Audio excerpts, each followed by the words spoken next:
नमस्कार, मैं हूं हिना। आप देख रहे हैं हमारा खास कार्यक्रम ग्रह नक्षत्र और आप। सावन का महीना चल रहा है और संयोग से इस बार सावन के महीने में 5 सोमवार पड़ रहे हैं। आज है सावन के महीने का चौथा सोमवार, जहां हर तरफ लोग व्रत रख रहे हैं, भगवान शिव की पूजा अर्चना आराधना कर रहे हैं। ऐसे में आज के हमारे खास सावन विशेष एपिसोड में हम बात करेंगे कि भगवान शिव को प्रसन्न करने के लिए क्या कुछ बातें हैं जिनका खास ख्याल रखा जाए, क्या कुछ सावधानियां हैं जो बरतना बहुत ज़्यादा ज़रूरी है, और कैसे आप भगवान शिव को प्रसन्न करने के लिए किन अनेक चीज़ों का उपाय करें। सावन का चौथा सोमवार, धन, वैभव और समृद्धि का खोले द्वार।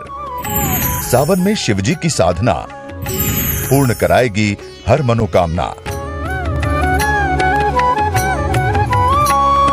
इसके बारे में हमें ज्यादा जानकारी देंगे प्रख्यात नक्षत्र गतान्वेषी डॉक्टर शंकर चरण त्रिपाठी जी। चलिए उनका स्वागत करते हैं कार्यक्रम में।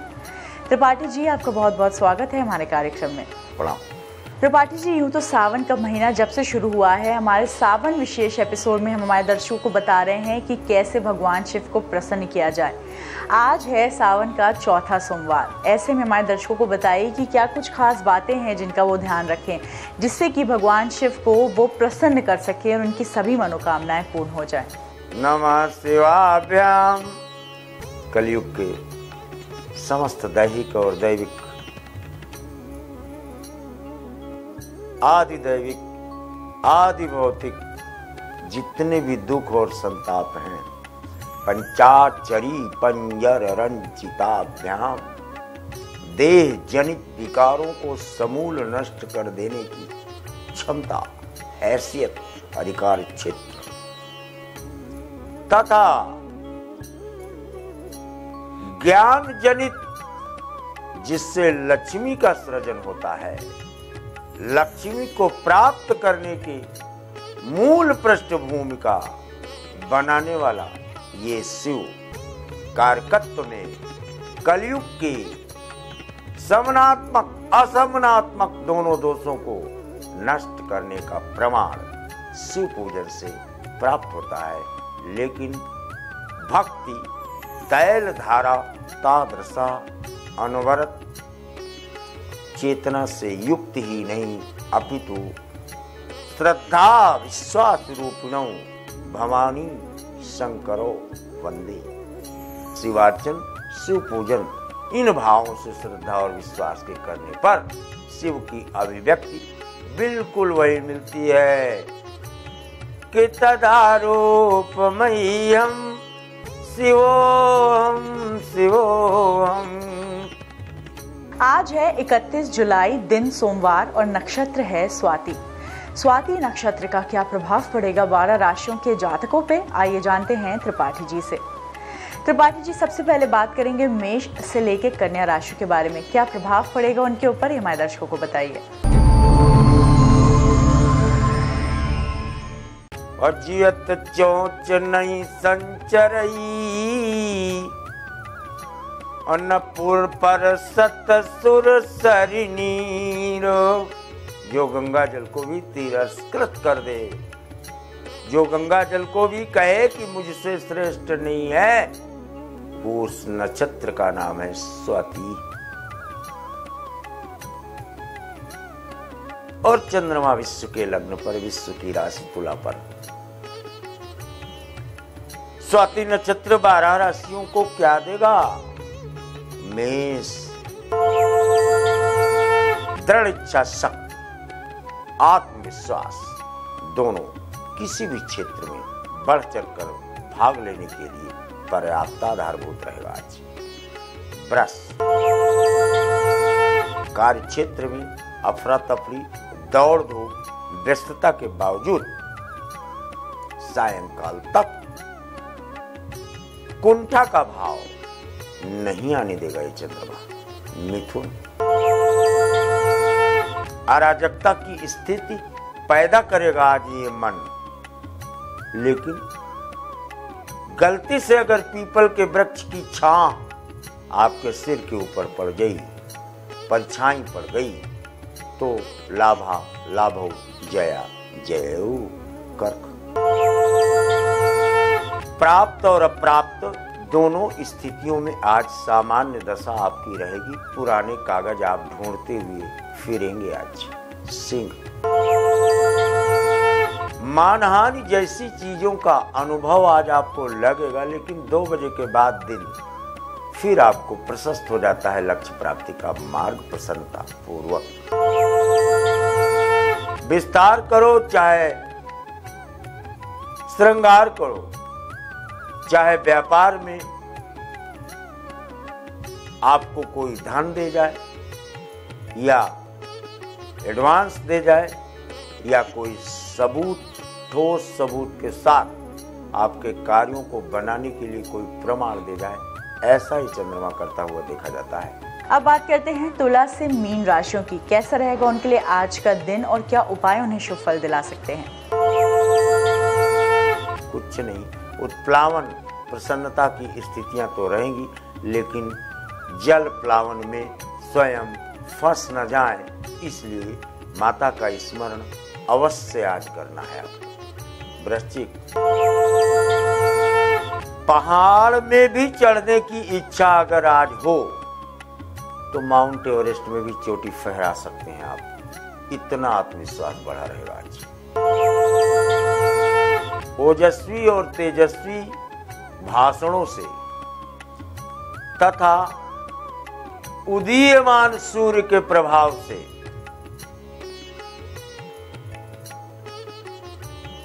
प्राप्त और अप्राप्त दोनों भूलकर बिना सिर पैर के प्रमाण को प्रस्तुत करें, ऐसी संभावनाओं से इनकार नहीं किया जा सकता। यद्यपि ज्योतिष विज्ञान में संभावना शब्द का प्रयोग नहीं। मकर, जहां भी जाएं, जिधर भी दृष्टि डालें, आज आपको लगेगा सब कुछ मेरा है और मेरे आधिपत्य में है, मेरे द्वारा संचालित है। कुंभ, आतताइयों का हो और चाहे धार्मिक प्रवृत्ति के लोगों का हो, दोनों पर आज आपकी सम दृष्टि रहेगी। न्याय और अन्याय के बीच में अंतर कर पाना आज आपकी दृष्टि में नहीं दिखता है। मीन, अगाध समुद्र में जिस प्रकार मछली आनंद की अवस्था को प्राप्त करती है, उसी प्रकार आज इस नक्षत्र की हुई बरसात का पूर्ण लाभ लेने पर स्वास्थ्य में रोग निवृत्ति और मन में कुंठा और हीन भावना समाप्त होते हुए देखी जाती है। दर्शकों, सावन का आज है चौथा सोमवार। ऐसे में बात करेंगे कि क्या कुछ सावधानियां हैं जो बरतनी बहुत जरूरी हैं, जिससे कि आप अभिष्ट फलों की प्राप्ति कर सकें। हम सभी अनेक फल पाना चाहते हैं, हम सभी भगवान शिव शंकर को प्रसन्न करना चाहते हैं। ऐसे में आज के इस खास एपिसोड में, जहां सावन का चौथा सोमवार है, आज हम बात कर रहे हैं कि क्या कुछ सावधानियां आपको बरतनी चाहिए जब आप भगवान शिव का अभिषेक कर रहे हैं, भगवान शिव की पूजा अर्चना आराधना कर रहे हैं। चलिए इसके बारे में जानकारी लेते हैं त्रिपाठी जी से। त्रिपाठी जी, हमारे दर्शकों को बताइए कि अभिष्ट फल पाने के लिए वो क्या करें, कैसे भगवान शिव को प्रसन्न करें, क्या कुछ सावधानियां बरतें? इच्छित फल बिनु शिव यवराधे, ओ लइय न कोटि यज्ञ जप साधे। शिव तत्व के स्मरण, निर्निमेष दृष्टि, ठिकाना आज सद्य फल देने की स्थितियों को प्राप्त कराता है। यानी शिव चिंतन के अलावा, इस अजन्मा शिव पिंड के चिंतन के अलावा, इसकी की गई अलौकिक करणियों को ध्यान में रखकर श्रद्धा और विश्वास के साथ किया हुआ पूजन और अर्चन एवं एक लोटा जल भी इंद्र के भी साम्राज्य को दिलाने की हैसियत रखता है। त्रिपाठी जी, आज के खास दिन की बात करें तो कौन सी हैं वो राशियां जिनको महा उपाय करने की जरूरत है? वृष और तुला, अतिरेक की अवस्था होने के कारण नमो नेदिष्टाय प्रिय दविष्ठाय च नमो, नमो क्षोदिष्टाय स्मरहर महिष्ठाय च नमो। ये शिव के पंच रूपों का ध्यान करते हुए शिवार्चन करने से आज या अपने इष्ट का स्मरण करने से 5 बार इन राशियों को भी साहसिक प्रवृत्ति के साथ सन्मार्ग में चलने का मार्ग प्रशस्त कर देता है नक्षत्र। त्रिपाठी जी, हमारे दर्शकों को बताइए आज का खास शुभ रंग और शुभ अंक। 2 हो चाहे 11 और 16 हो चाहे 7 या 25, इन पर दान इत्यादि के प्रमाण, सेंसेक्स, दांव इत्यादि के प्रमाण मिलते हैं। और इन्हीं के रंग क्रीमी पृष्ठभूमि में गुलाबी जैसे रंग अत्यंत श्रेष्ठ कहे गए हैं इस नक्षत्र में। दर्शकों, इसी के साथ वक्त हो गया है एपिसोड के पहले कॉलर का सवाल सुनने का। आइए जानते हैं क्या कहना चाहते हैं हमारे पहले कॉलर। मैं प्रमोद कुमार महतो मुजफ्फरपुर बिहार से बोल रहा हूँ। डेट ऑफ बर्थ 3/9/1973, 6 बजे PM। मेरी समस्या ये है कि मैं 14 वर्षों से लगभग पेट की समस्या से बहुत ग्रस्त हूँ और आर्थिक स्थिति भी डवाडोल है। कृपया कोई उचित मार्गदर्शन, बहुत परेशान। कुंभ वृश्चिक अनुराधा, काशी जाए बिकानो राजा, नारी पुत्र समीता। द्वादश बृहस्पति में राजा हरिश्चंद्र बिक गया अपनी बीवी बच्चों के साथ। बड़ी दुर्दशा होती है, काशी भागो, परिक्रमा करके लौट के आओ, निजात अवश्य मिलती है। आइए सुनते हैं क्या है हमारे अंतिम कॉलर की समस्या। मेरा नाम अनुराग दीक्षित है। मेरा जन्म स्थान मुरादाबाद है। मेरी डेट ऑफ बर्थ 24 अक्टूबर 1980 है। जन्म का समय दोपहर के 3:15 बजे का है। गुरुजी, मेरा प्रश्न मेरे करियर से संबंधित है। मैं जानना चाहता हूँ कि मैं जॉब करूँ या बिजनेस करूँ। जॉब करूँ तो किस क्षेत्र में करूँ और कहाँ करूँ, बिजनेस करूँ तो किस क्षेत्र में करूँ। धन्यवाद। तू कछु और विचारता है नर, तेरा विचार धराए रहेगा। अब होगा वही जो नक्षत्र करेगा दोस्त। भरणी नक्षत्र पाया है। अभी नौकरी नाच करोगे, 7 नौकरी करोगे। विदेश जाने के लिए अपने दरी चद्दर लपेट लो। जब विदेश में 3 साल लौट के आओगे तब फिर ये प्रश्न रखना कि अब मैं जॉब करूं या व्यापार। त्रिपाठी जी, आप हमारे कार्यक्रम में आए और आपने हमें दी विशेष जानकारियां, उसके लिए आपका बहुत बहुत धन्यवाद। प्रणाम। दर्शकों, यहाँ पे वक्त हो गया है एक छोटे से ब्रेक का। कहीं जाइएगा मत, क्योंकि ब्रेक के उस पार हम जुड़ेंगे पद्मेश जी से, जो हमें बताएंगे कि उत्तम संतान की प्राप्ति के लिए क्या कुछ खास उपाय हैं जो आपको करने चाहिए। और अगर आप किसी यात्रा की ओर जा रहे हैं तो क्या कुछ सावधानियां हैं, क्या कुछ बातें हैं जिनका आपको खास ख्याल रखना चाहिए। इस जानकारी के लिए जुड़े रहिए हमारे साथ, देखते रहिए हमारा खास कार्यक्रम ग्रह नक्षत्र और आप। सोमवार को शिव की आराधना पूरी करेगी संतान की कामना। यहाँ से कार्यक्रम को आगे बढ़ाते हैं और स्वागत करते हैं पद्मेश जी का। पद्मेश जी, आपका बहुत बहुत स्वागत है हमारे कार्यक्रम में। नमस्कार। पद्मेश जी, जैसे कि आज सावन का चौथा सोमवार है, हर तरफ भोलेनाथ के भक्त उन्हें खुश करने की कोशिश कर रहे हैं। ऐसे में बताइए वो खास उपाय जिनके जरिए भगवान शिव को प्रसन्न किया जा सके, जिससे कि उत्तम संतान की प्राप्ति हो सके। आज संतान आपाधापी की जीवन जी रहा है, चाहे बेटी हो चाहे बेटा हो। एक तो कुछ करियर के प्रति वो सजग है और कुछ लापरवाह है। तो ऐसी स्थिति में परिवार बड़ा दुखी है।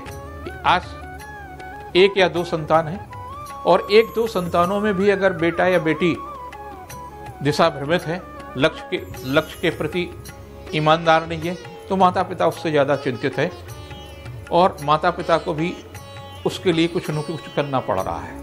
अपनी सामर्थ्य से अधिक करना पड़ता है। और भगवान शिव और पार्वती की जब शरण में पहुंचता है तो निश्चित रूप से उसकी केवल और केवल शुद्ध गंगा जल आप भगवान शिव पर अर्पित करते रहें और नमः शिवाय नमः शिवाय नमः शिवाय का जप करें। सोमवार का व्रत करना प्रारंभ कर दें। 1 वर्ष का व्रत का संकल्प ले लें कि हमारे और भगवान के सामने आप दोनों अंजुरी ऐसे लेकर के श्वेत पुष्प जो है उनको ऐसे अर्पित करते रहिए। नमः शिवाय नमः शिवाय नमः शिवाय नमः शिवाय का जप करते रहिए और उनसे कहिए, प्रभु आपकी कृपा से संतान हुई, इसको दिशा दीजिए, दिशाहीन हो रहा है। जब आपने चंद्रमा को दिशा दे दी, जो मन का कारक है, उनके संकटों को दूर किया, हे सोमनाथ ध्यान आपको सोमनाथ का ही करना पड़ेगा। हे सोमनाथ, मेरा भी कल्याण करिए, मेरा भी कल्याण करिए, मेरे पुत्र को, पुत्री को, मेरी संतान को सद्बुद्धि दीजिए, दिशा दीजिए, लक्ष्य के प्रति सजग करिए। पद्मेश जी, जैसे कि ये तीर्थ यात्रा का समय है, ऐसे में तीर्थ यात्राओं में समस्याओं से बचने के लिए क्या कुछ खास उपाय हैं जो आप हमारे दर्शकों को बताना चाहते हैं? भगवान शिव ने बहुत सरल सरल उपाय किए हैं। हम अपनी लापरवाही से, अज्ञानतावश उनको समझ नहीं पाते। आज अमरनाथ में जिस तरह की घटनाएं हो रही हैं और कहीं भी किसी प्रकार की घटनाएं हो रही हैं, कहते हैं कि 12 ज्योतिर्लिंग के बराबर अमरनाथ की यात्रा होती है।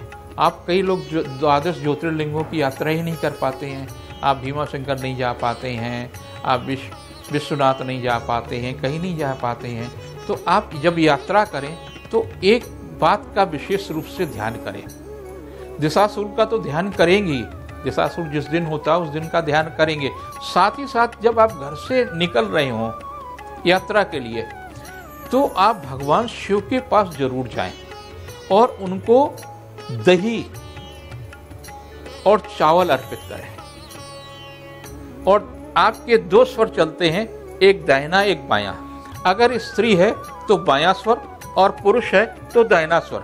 जब आपका दाहिना स्वर चल रहा हो तो आप दाहिना पैर निकाल करके भगवान शिव के दर्शन करके घर से यात्रा प्रारंभ करें। स्त्री के लिए बायां स्वर चल रहा हो तो बायां पैर निकाल करके यात्रा प्रारंभ करें और भगवान शिव को स्मरण करेंगे। आप अपने माथे पर भी चावल और उसका दही का टीका अपने जो भी घर का बुजुर्ग है उससे लगवा करके निकलते हैं। निश्चित रूप से सफल यात्रा होगी। आप विदेश घूमने जा रहे हैं, विदेश व्यापार करने जा रहे हैं, तीर्थ यात्रा कर रहे हैं, देश में कर रहे हैं, ऐसा करते हैं तो मेरी मान्यता है, मेरा शास्त्र ये कहता है कि आप पूरी तरह से सुरक्षित और उद्देश्यपूर्ण यात्रा होगी। अब बात करते हैं आज के सक्सेस मंत्र की। जानेंगे क्या है आज का खास सक्सेस मंत्र जिससे आपको सफलता प्राप्त होगी। पद्मेश जी, हमारे दर्शकों को बताइए आज का खास सक्सेस मंत्र। भगवती से सोम का व्रत करने का तात्पर्य है कि हम सौभाग्य की भी रक्षा करें, रूप भी हमारा रहे, स्वास्थ्य भी ठीक रहे। तो हम भगवती से एक ही हम प्रार्थना करते हैं। आप प्रार्थना करिए। आप समय के साथ बंध नहीं सकते हैं तो आप अंजूरी में, अपनी दोनों अंजलियों में जल ले लें, जल में पुष्प डाल लें और अक्षत डाल दें और भगवती को ऐसे अर्पित करके उसका ध्यान करिए। और ध्यान में आप उनसे कहिए, काम अर्थ धर्म और मोक्ष की प्राप्ति हो, काम अर्थ धर्म और मोक्ष की प्राप्ति हो, काम अर्थ धर्म मोक्ष की प्राप्ति हो, काम अर्थ धर्म मोक्ष की प्राप्ति हो। मैंने 4 बार आप कहेंगे, भगवती की अद्भुत कृपा आप पर होगी। पद्मेश जी, अगर बात करें शुभ मुहूर्त की तो आज का कौन सा वो गुड लक टाइम है जिसमें अगर हम कोई भी कार्य करें तो वो कार्य सफलतापूर्वक संपन्न हो जाएगा? 2 बजे दोपहर से लेकर के 3-5 तक का जो समय है, 65 मिनट का जो समय है, वो आपके लिए श्रेष्ठतम समय है। इसमें आप कोई नया कार्य, साधना, जो भी आप करना चाहते हैं वो करें। पद्मेश जी, आप हमारे कार्यक्रम में आए और आपने हमें दी विशेष जानकारियां, उसके लिए आपका बहुत बहुत धन्यवाद। दर्शकों, इसी के साथ वक्त हो गया है एपिसोड को यहीं समाप्त करने का। कल आपसे फिर मुलाकात होगी इसी समय, इसी चैनल पे एक नए विषय के साथ। तब तक के लिए अपना ख्याल रखिए। नमस्कार।